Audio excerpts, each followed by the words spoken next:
மாதிரி ரசூல் ஸல்லல்லாஹு அலைஹி வஸல்லம் அவர்கள் மென்மையான மாவில் சலித்த மாவில் செய்யப்பட்ட ரொட்டியையோ எண்ணெயில் பொரிக்கப்பட்ட இறைச்சியோ அவங்க சாப்பிட்டது கிடையாது. இறைச்சி சாப்பிட்டா என்ன செய்வாங்க, சுட்டு சாப்பிடுற அளவுக்கு இருக்குமே தவிர அதுக்கு என்ன வாங்கணுமே, அந்த மாதிரி எண்ணெயில் பொரித்த இறைச்சியை கூட ரசூல் ஸல்லல்லாஹு அலைஹி வஸல்லம் அவர்கள் சாப்பிட்டது கிடையாது. விருந்துக்கு சிலர்கிட்ட போய் சாப்பிட்டுருக்காங்க, சில ஆளுக்கு அழைச்சிட்டு போய் கொடுத்துருக்காங்க. அவங்கள்ட்ட இருந்த பொருளாதாரத்தை கொண்டு வீட்டில் இது நடந்திருக்கா என்று பார்த்தீங்கன்னு சொன்னா அதுக்கெல்லாம் அந்த வீட்டில் அந்த அளவுக்கு பணம் கிடையாது.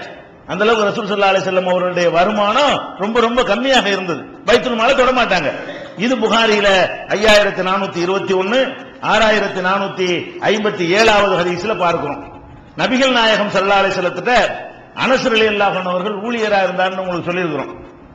ஊழியர் எஜமானருக்கு பரிதாபப்படுறதுங்க பார்த்திருக்கிறீங்களா? எஜமானரா முதலாளியா இருக்கிறவர் ஊழியருக்கு பாவம் கஷ்டப்படுறானே அப்படின்னு நினைக்கும். முதலாளி தான் யாருக்கு பரிதாபப்படுவாங்க, வேலைக்காரருக்கு பரிதாபப்படுவாங்க. இங்க என்ன நிலைமைன்னு கேட்டா அனசரை நான் பாக்குறாங்க, பாவமா இருக்கிற ரசூலுல்லாஹ் கஷ்டமா இருக்கிறாங்களே, 2-3 நாளா சாப்பிடாம இருக்கிறாங்களே, நம்ம வீட்டுல இருந்து ஏதாவது கொண்டாந்து கொடுப்போம்.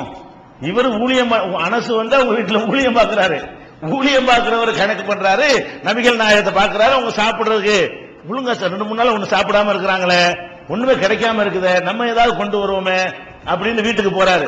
அவர் என்ன பெரிய கோடீஸ்வரரா? அவர் நிலைமை அது மாதிரி உள்ளதுதான். அங்க என்ன இருக்கு வீட்டுல இருக்குன்னு கேட்டா சலிக்கப்படாத மாவில் செய்த ரொட்டி. கோதுமை இருக்கு பாருங்களேன், கோதுமையில 2 கோதுமை இருக்கிறது. அந்த தோலை உரிப்பீங்கல்ல, தோல் நெல்லு மாதிரி இருக்கும், நெல்லை உரிச்சு அரிசி இருக்கும்ல, அந்த மாதிரி கோதுமையிலையும் கோதுமையோட அரிசி தனியா இருக்கு. நம்ம விற்கிற கோதுமையெல்லாம் கோதுமை அரிசி தான். அதுக்கு முன்னாடி கோதுமைக்கு கவர் நெல்லு மாதிரி கவர் போட்டிருக்கும். அது சாதாரண மக்கள்லாம் என்ன செய்வாங்கன்னு கேட்டா அந்த கோதுமையா தான் திரிப்பாங்க. இந்த உரிச்ச கோதுமையை திரிச்சா பாதி மாவு குறைஞ்சு போயிடும். அதனால என்ன செய்வாங்க, அது நெல்லையே திரிக்கிற மாதிரி வைங்களேன். நெல்லையே மாவு அரைச்சா எப்படி இருக்கும்? நம்ம நெல்லையே போட்டு மிஷின்ல போட்டு அரைச்சி அரிசியை மாவு ஆக்காம நெல்லையே கொண்டே மாவு ஆக்கினா என்னவாகும், அரிசி மாவா அதுல கலந்துருக்கு, அந்த நெல்லு மாவா தவிடும் சேர்ந்து கலந்துருக்கும். தவிடும் மாவும் கலந்த மாதிரியான ஒரு அமைப்புல இருக்கும். அந்த மாவுல தான் ரொட்டி சுட்டு சாப்பிடுறாங்க அனசு வீட்டுல. ஏன்னு கேட்டா அது ஒரு லிட்டர் 1 கிலோவுக்கு 10 ரொட்டி செய்ய முடிஞ்சா இதுல 20 ரொட்டி செஞ்சு விடலாம், உமியும் சேர்த்துக்கிறதுல. அதனால அதை உடைக்க மாட்டாங்க, முழுசா அப்படி கோதுமையை போட்டு மாவாக்கி அந்த மாவுல தயாரிக்கப்பட்ட ரொட்டி தான் வீட்டுல இருக்கிறது.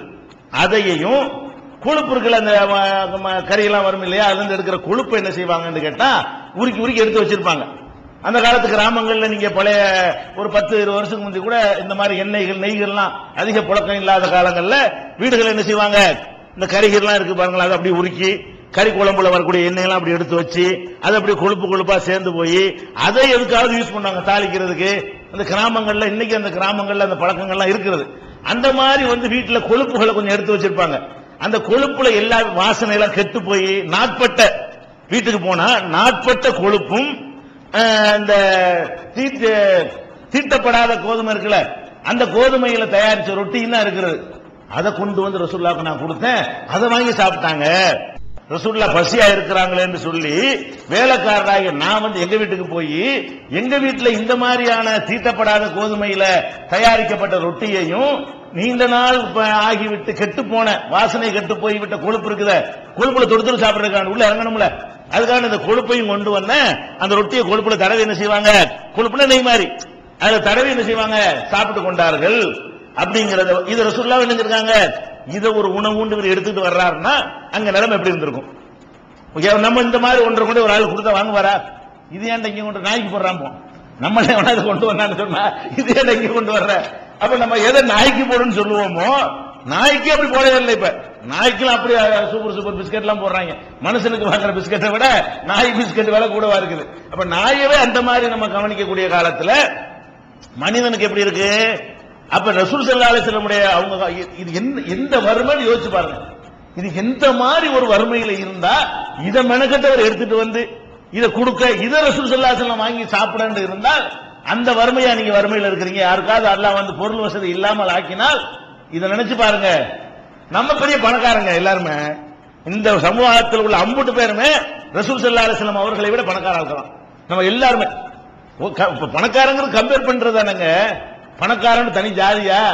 சில ஊர்ல பணக்காரனா இருக்கிறவன் இன்னொரு ஊர்ல பிச்சைக்காரனா போயிருவான்.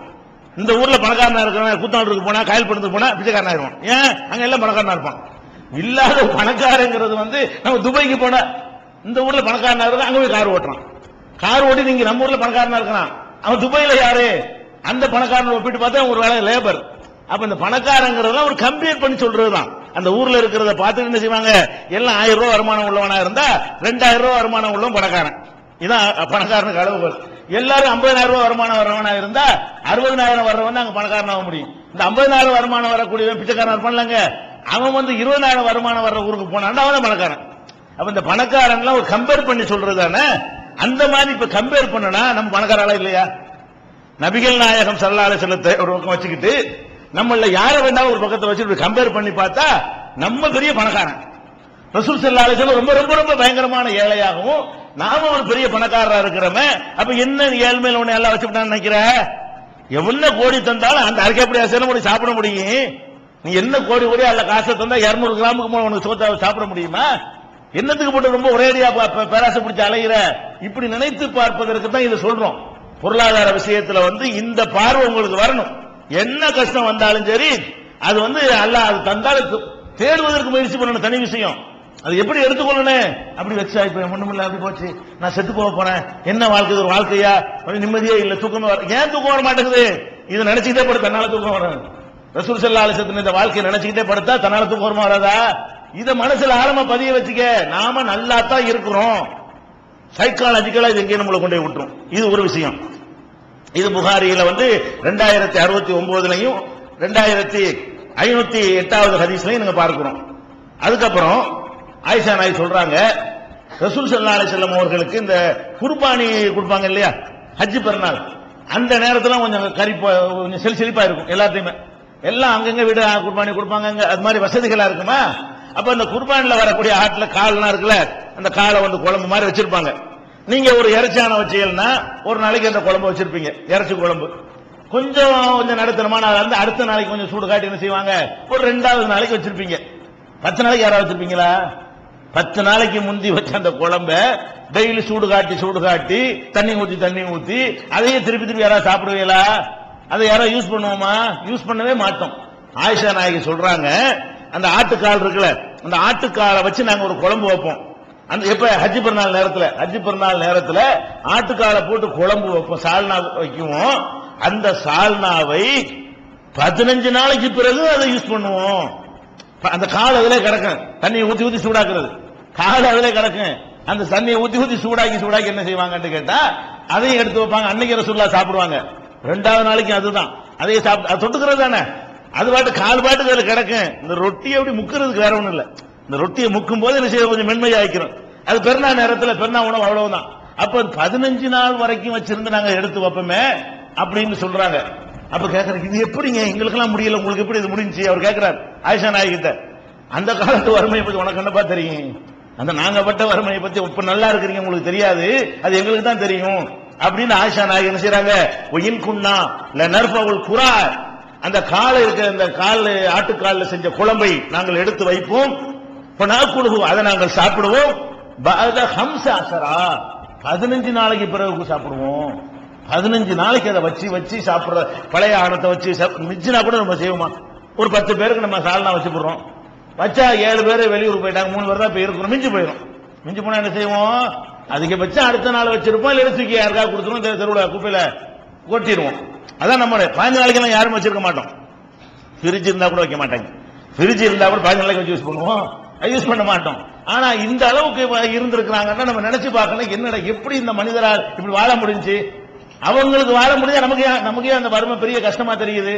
நமக்கே அந்த ஏழ்மை வந்து ஒரு பெரிய பயங்கரமான ஒரு விஷயமா தெரியுது. சகிச்சுட்டு போயிட வேண்டியதானே அப்படிங்கிற ஒரு எண்ணத்தை இதுல இருந்து என்ன செய்யறீங்க, கத்துக்கிறீங்க. இது வந்து புகாரியில 5423வது ஹதீஸ்ல நீங்க பாக்குறீங்க. உங்க வீட்டுக்கு நீங்க போறீங்க, உங்க யாரை வேணாலும் எடுத்துக்கலாம். இங்க இருக்கிறதுல யார் பரம ஏழை, அவரு பெரிய நடுத்தரமான ஆளா நான் சொல்லல.